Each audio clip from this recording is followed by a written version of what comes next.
Jadi dai itu asalkan dia murni, tulen, tidak ada pertimbangan apa-apa selain menyampaikan ajaran para rasul, orang yang menentang mereka nggak akan bisa bertahan, hancur.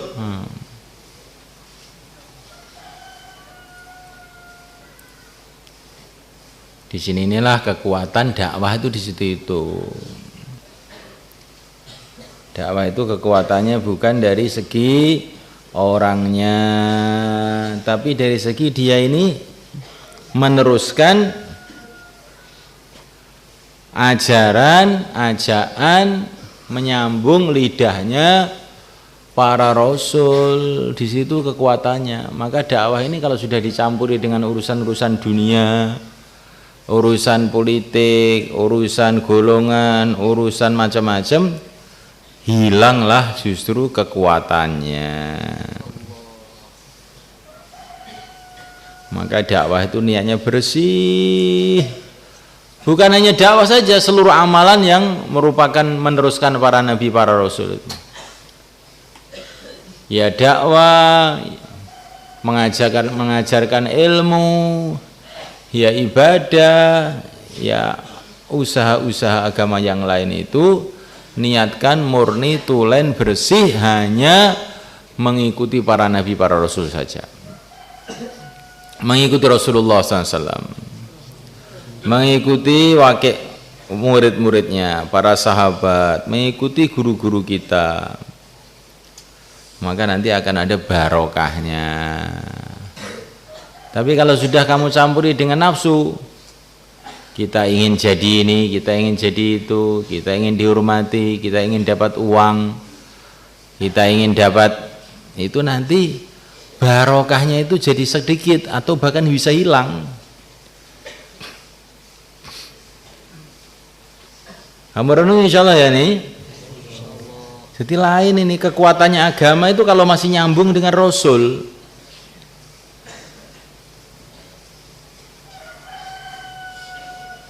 Nyambung dengan Rasul itu kalau dari segi silsilah ilmu ya nyambung dengan para guru kita.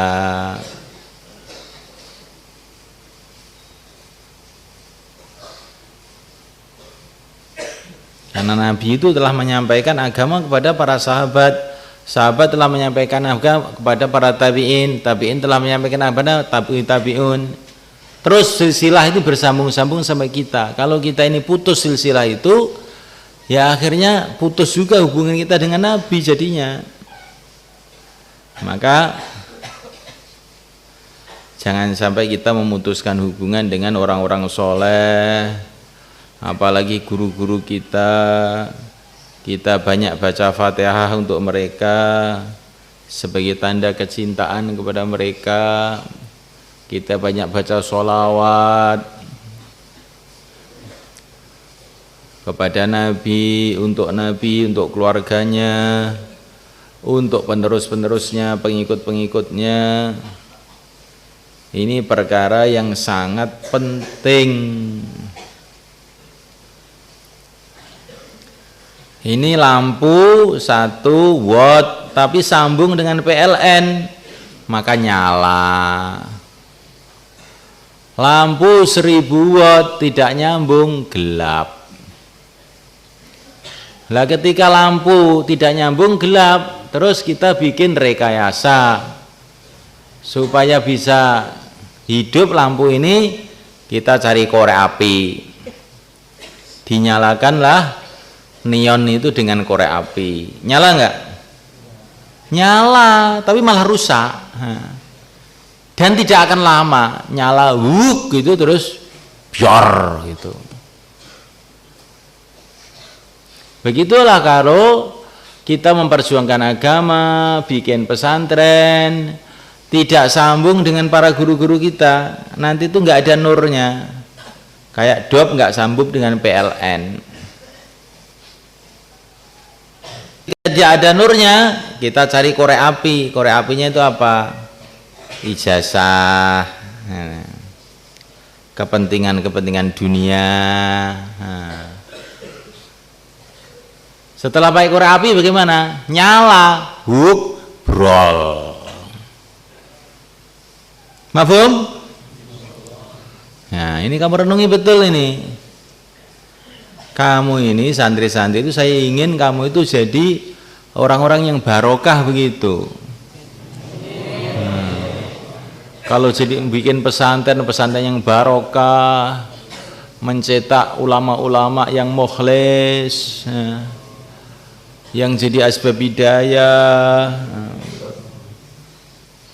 Nah, ini kuncinya di sini ini.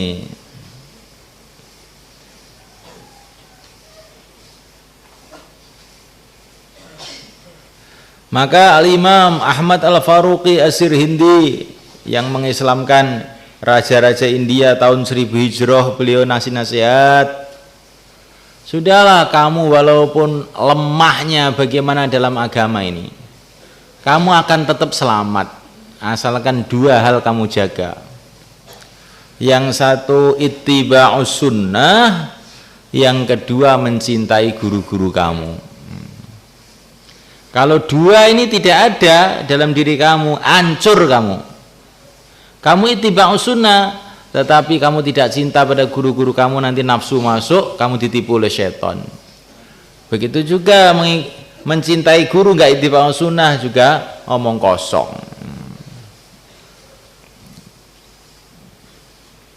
Kamu tulis ini di nonton tinta mas, kalau kamu ingin sukses. Rahasiane kiai-kiai niki kan.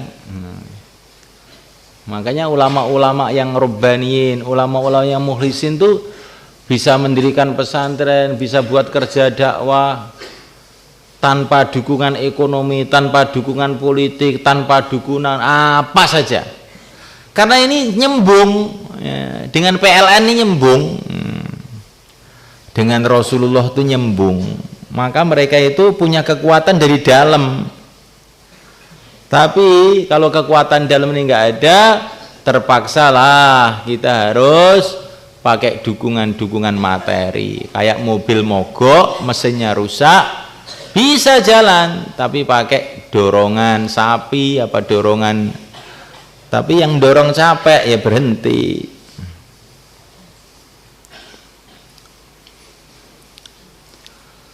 Wa idh qala, ketika berkata Ibrahim, Nabi Ibrahim li abi, kepada ayahnya, wa qaumi, dan kaumnya. Dalam beberapa riwayat ayahnya itu maksudnya pamannya. Karena paman itu dalam bahasa Arab juga dikatakan ayah. Innani, sesungguhnya aku bara'un, cuci tangan, putus hubungan, mimma, dari perkara ta'budun, yang kamu sembah, illalladzi, kecuali Tuhan, fatarani, yang menciptakan aku. Fa innahu, sesungguhnya Tuhan yang menciptakan aku, sayahdini, akan memberikan petunjuk kepada aku. Ingatlah ketika berkata Nabi Ibrahim kepada ayahnya dan kaumnya, aku putus hubungan, cuci tangan dari sesembahan-sesembahan yang kamu sembah, kecuali Tuhan yang menciptakan aku, sesungguhnya Dia itu akan memberikan hidayah kepada aku. Ini pelajaran apa ini? Ini Nabi Ibrahim dakwahnya dimulai dengan mengatakan kepada ayahnya. Seorang anak bicara agama dengan ayahnya ini berat tuh mereka kan, ya. Berat ini. Namanya anak itu ya anak, bicara dengan ayahnya, bicara kepada kaumnya, saya cuci tangan, putus hubungan dengan sesembahan yang kamu sembah, kecuali Allah saja yang menciptakan aku, dan Dia akan memberikan petunjuk kepada aku. Ini maknanya, kalau orang itu berani mengatakan hak, mendakwahkan agama, dia akan mendapatkan petunjuk. Jadi setelah Nabi Ibrahim mendakwahkan agama, putus hubungan dengan kesyirikan, maka beliau mengatakan sayahdin, Tuhanku akan berikan petunjuk kepada aku. Begitu juga kalau kita ingin mendapatkan petunjuk, salah satu sebabnya harus dakwah. Insyaallah. Wa ja'ala, dan Allah telah menjadikan kalimah iman, telah menjadikan dakwah iman, kalimah iman, kalimatan baqiyatan, kalimah yang kekal, fi aqibihi, di dalam anak cucu Ibrahim, la'allahum, supaya mereka yarji'un, kembali kepada agama. Aku jadikan kalimah dakwah itu kekal di anak cucu Nabi Ibrahim. Ini dalam beberapa tafsir kalimah la ilaha illallah.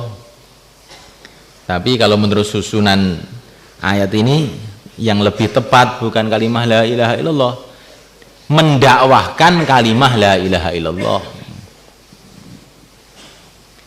Jadi Allah jadi ketika Nabi Ibrahim itu dakwah terus, ya, maka Allah kasih pahala kepada Nabi Ibrahim. Pertama kali sayahdin, dapat hidayah. Yang kedua, wa ja'alaha kalimatan baqiyatan fi aqibih, Allah menjadikan kalimah dakwah ini kekal dalam anak cucu Ibrahim, agar manusia kembali kepada agama. Agar manusia kembali kepada agama berarti dakwah toh. Bukan kalimat, bukan hanya sekedar kalimat tauhid, dakwah tauhid. Maka Allah telah jadikan anak cucu Ibrahim itu nabi-nabi, rasul-rasul, termasuk yang mulia Nabi Agung Muhammad sallallahu alaihi wasallam.